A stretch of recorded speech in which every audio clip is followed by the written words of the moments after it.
আসলে মামুন ছেলেটার জন্য আমার আজকে খুব কষ্ট লাগতেছে ওর লাইভ ভিডিও দেখার পর থেকে, যে একটা মানুষ কতটা মেন্টাল প্রেশার নিয়ে আসলে থাকতে পারে।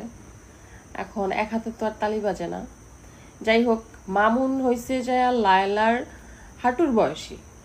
এখন মামুনের যখন বয়স কম ছিল তখন মামুন রে হচ্ছে লায়লা যেভাবে সেভাবে পারছে ঘুরাইছে নাকের ডগায় দড়ি দিয়া।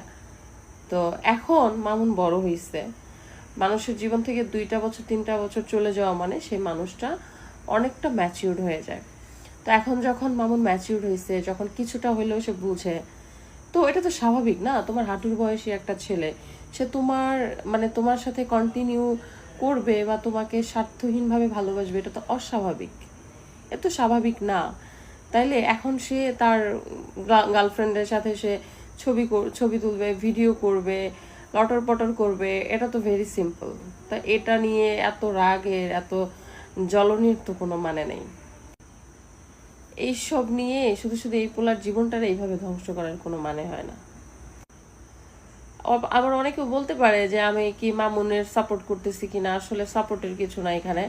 এই ব্যাপারটা জাস্ট বিরক্তির চরম লেভেলে চলে গেছে।